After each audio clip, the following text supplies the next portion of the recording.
de pouvoir ainsi lui offrir ce qu'il attend de nous, offrir de nous d'être comme fait son nom. Amen. Et lorsque cela s'élève d'un cœur pur, c'est une adoration qu'il a Christ. Nous allons également saluer les chers téléspectateurs qui nous regarderont par la suite. Tant que vous nous accordez d'être un temple. Amen. Et ce matin, nous continuons à la grâce de Dieu dans cette méditation que nous avons commencée dimanche passé, parlant d'avec qui tu t'engages. Avec qui engages-tu?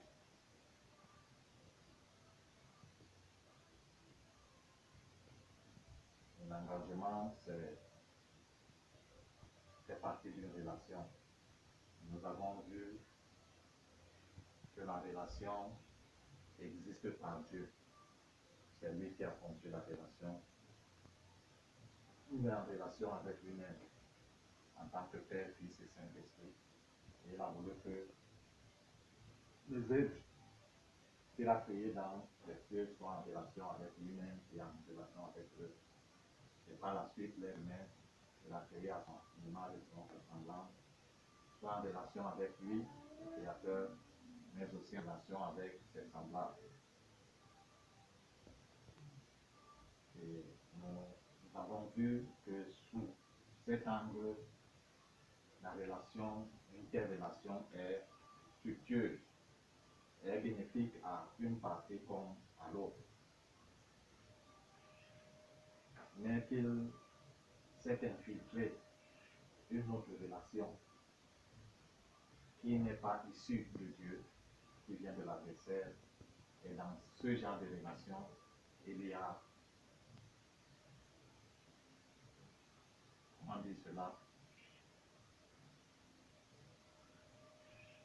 une perte d'un côté de la relation. Et s'il arrive que nous tombions dans une telle relation ou en relation avec une telle personne, nous allons risquer gros. Et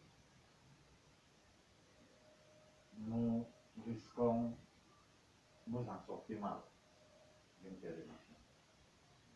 C'est pourquoi Dieu, dans sa préscience, parlait déjà au peuple d'Israël, mais aussi à celui-là ou à celle-là qui s'engage en relation avec lui par son Fils Jésus-Christ. Ces paroles s'adressent également à lui. Tel que l'apôtre Paul a écrit aux Corinthiens dans 2 Corinthiens chapitre 6, du verset 14 au verset 18.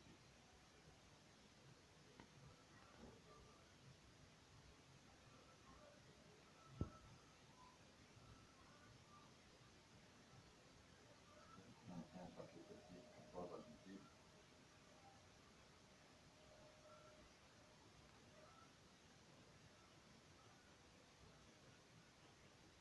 Dans ma version, il est écrit: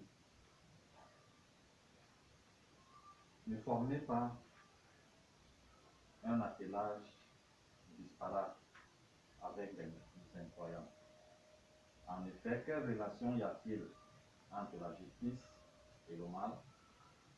Ou qu'y a-t-il de commun entre la lumière et les ténèbres? Quel accord y a-t-il entre Christ et le diable? Ou quelle part le croyant a-t-il avec l'incroyant? Quel accord peut-il y avoir entre le temple et les églises? En effet, vous êtes le temple du Dieu vivant, comme Dieu l'a dit. J'habiterai et je monterai au milieu d'eux, Dieu, et selon mon vœu. C'est pour du milieu d'eux, séparez-vous, Seigneur, à ce que et je vous appelle. C'est depuis Dieu pour vous, un Père, pour moi, des fils et des filles, disent au Seigneur Jésus. Telle est la nation de Dieu, son peuple, à elle, l'autre relation avec les peuples incirconcis, comme cela se disait à l'époque, qui étaient autour d'eux et venant au milieu des peuples incirconcis. Et Dieu leur disait que vous ne devez pas entretenir des relations avec ce peuple-là. Parce que vous risquez ces relations de sortir mal. Il vous attire à adorer les idoles. Il risquerait de vous inviter à leur donner pour épouse et à vous leur fille pour épouse. Et ce mélange fera quoi? Devrait ou risquerait de corrompre la race élue que vous êtes. Alléluia. Parce que c'était là la conception de Dieu en ce moment. Israël seul était la race élue. Et Dieu voulait l'utiliser comme échantillon pour se faire connaître dans tout le reste de l'humanité.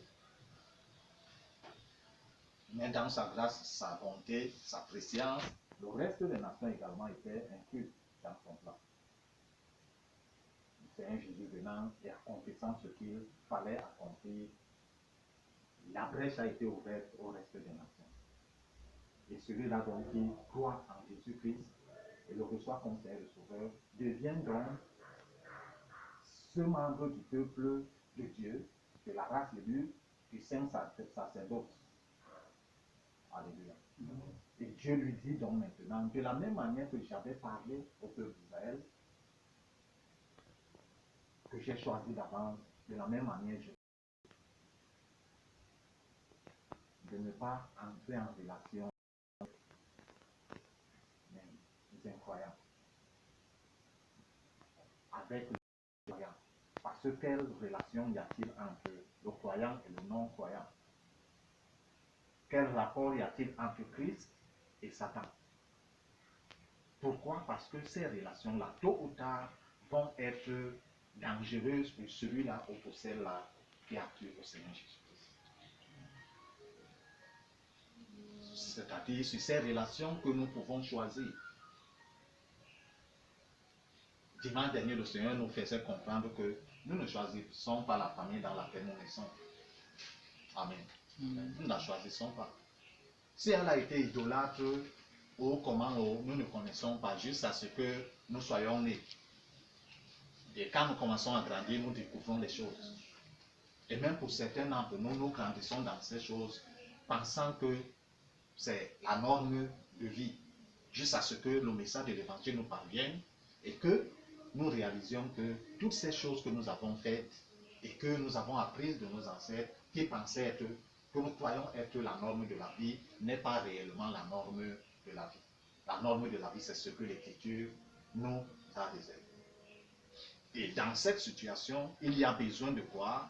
De se révolter par rapport à ces choses qu'on a eu à faire, dans lesquelles on a été introduit, et de dire à ceux qui ont pris des engagements sur notre tête qu'à partir de ce jour, moi-même, je me désengage.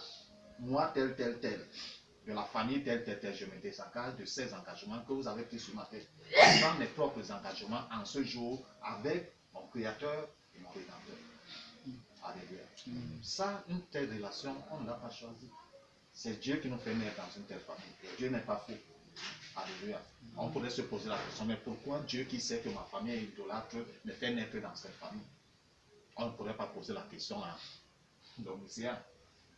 Celui qui sait tout. Il sait pourquoi tu es né dans cette famille. Et par respect, tu es né dans cette famille pour qu'au travers de toi, il puisse briser l'alliance d'idolâtrie qui a existé depuis des siècles, afin qu'une autre alliance commence dans cette famille au travers de toi, l'alliance avec le Créateur. Mais il faudrait que tu réalises cela et que tu acceptes de t'engager avec Dieu pour briser cette alliance et apporter son alliance avec Dieu. Alléluia. Rappelons-nous que Abraham pouvait se poser cette même question. Celui que Dieu a chanté le nom en Abraham, il est né dans une famille idolâtre. Et quand le Dieu Tout-Puissant, le Créateur, qu'on savait qu'il parlait depuis des siècles, mais on ne l'entend plus. Il a parlé, il lui a dit, voici, sors de ta famille et va dans le pays que je t'indiquerai. Ce n'est pas ce pays. c'est sa famille, le pays de Ur, là où il est né en Chaldée. Il a pris l'engagement sur lui-même. Alléluia. Ce engagé, il était né dans cette famille. Son père, son arrière et tout, et même son père était un idolâtre. Lui-même était un idolâtre jusqu'à ce qu'il réalise. En effet, par la parole du Créateur que ces choses s'est désengagé. Et il a suivi même à part avec son Créateur. Et une nouvelle alliance sur laquelle le peuple d'Israël s'est établi. Amen. Et de laquelle nous profitons. Nous païens qui avons, nous nous sommes accrochés au que Dieu a greffé sur l'olivier sauvage. Alléluia. C'est le même traitement qu'il a traité avec Abraham, c'est ce qu'il traite avec quiconque, on l'appelle quoi? Le père des croyants. On l'appelle le père des croyants. Que tu sois de n'importe quel, tu as cru à l'évangile de Jésus, que tu deviens comme Abraham. Si Dieu l'a traité de la même manière, il doit aussi te traiter de même. Il ne fait pas exception. Il ne fait pas exception. Alléluia. Mais pour ces relations que nous pouvons choisir, nous avons besoin du conseil et de la direction de Dieu pour nous y engager. Soit une relation d'affaires, soit une relation de voisinage même. Alléluia. Même dans la relation de voisinage, Seigneur, je veux quitter de ce quartier et aménager dans un autre quartier, dans une autre maison. Oriente n'est pas. Alléluia. Parce que le dehors est miné. Et si Dieu n'oriente pas dans une certaine maison, même si la maison là avait été communiquée comment, lui, il vient, il te précède même dans cette maison pour établir son règne afin que toi tu le viennes.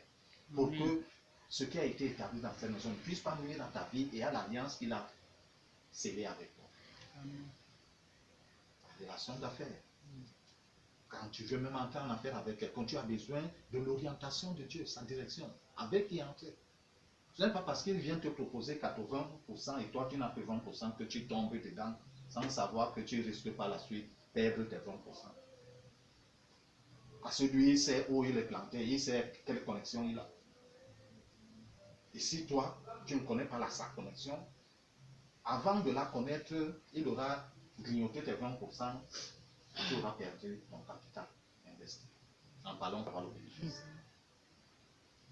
Ne parlons pas de la relation maritale.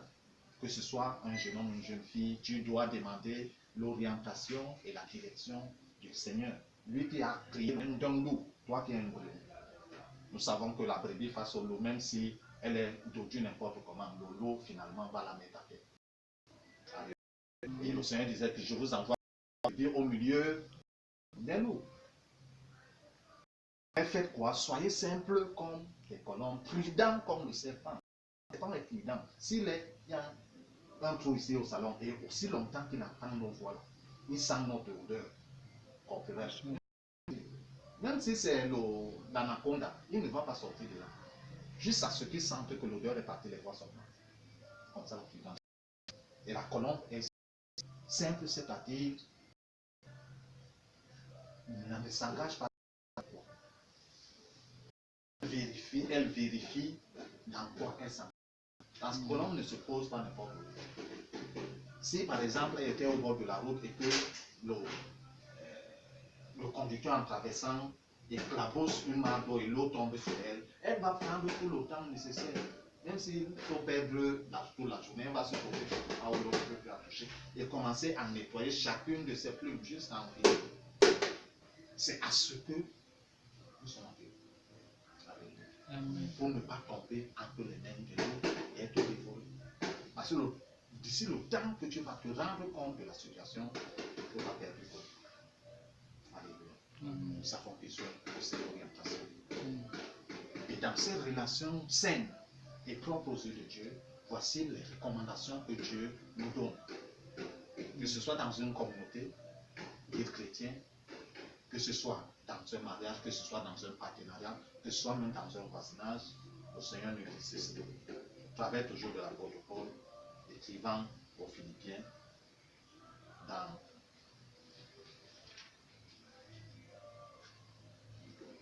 l'Épître de Paul aux Philippiens au chapitre 2, du premier verset au verset 4.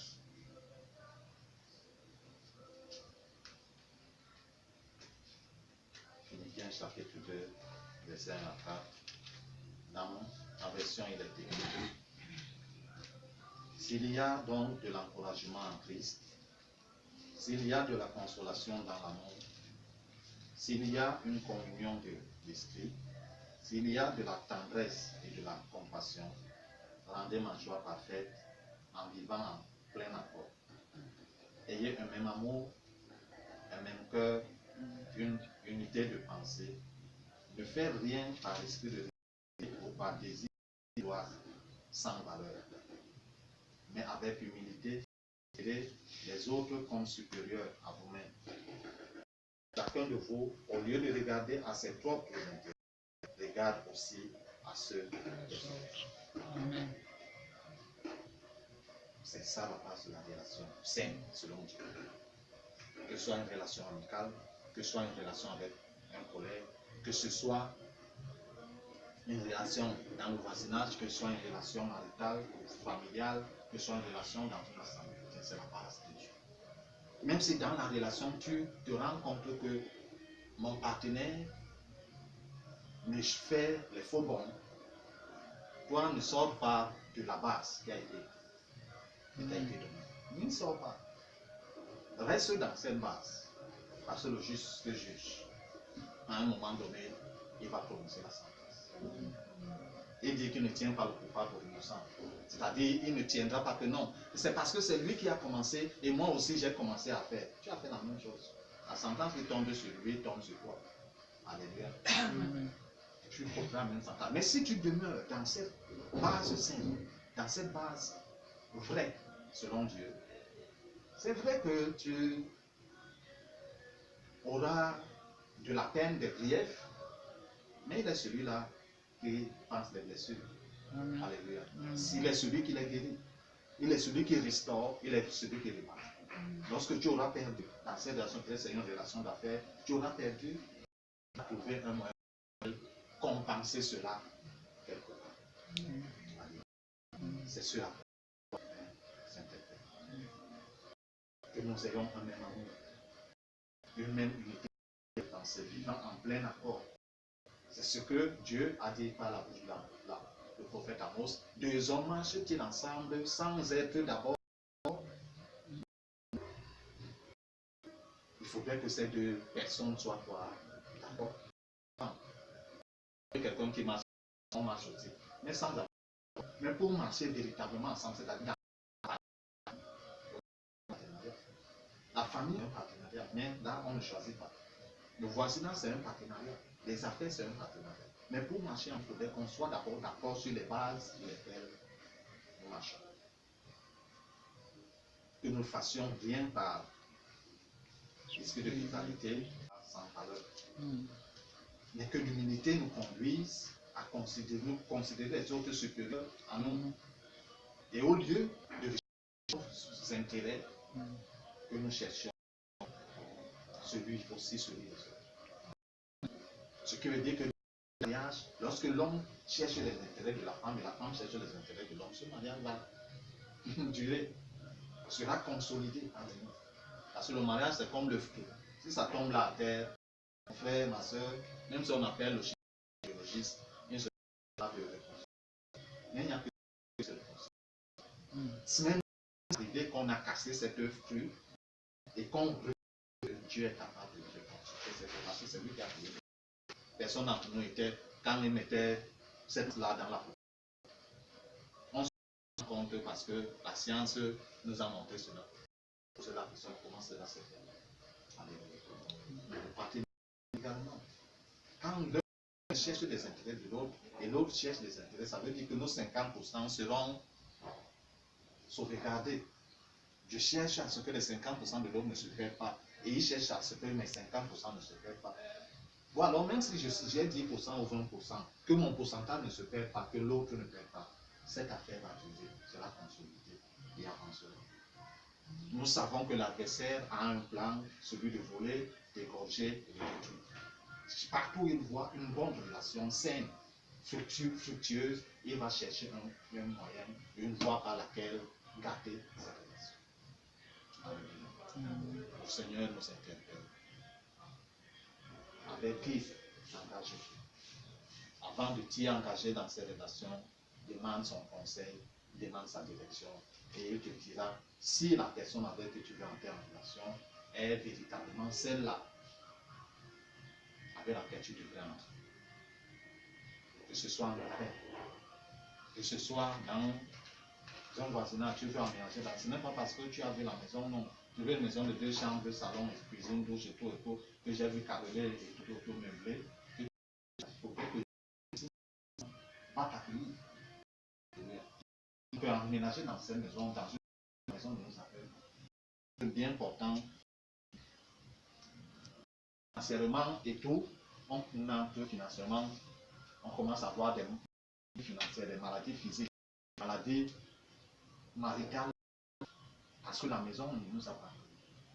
Mais si nous avons l'orientation de la part du Seigneur et nous amenons dans cette maison, même si elle n'est pas conforme à nos critères, à nos désirs, c'est réellement par le Seigneur avec nous. Le Seigneur dit sa sainte parole dans nos cœurs et que nous puissions la mettre en pratique. Amen.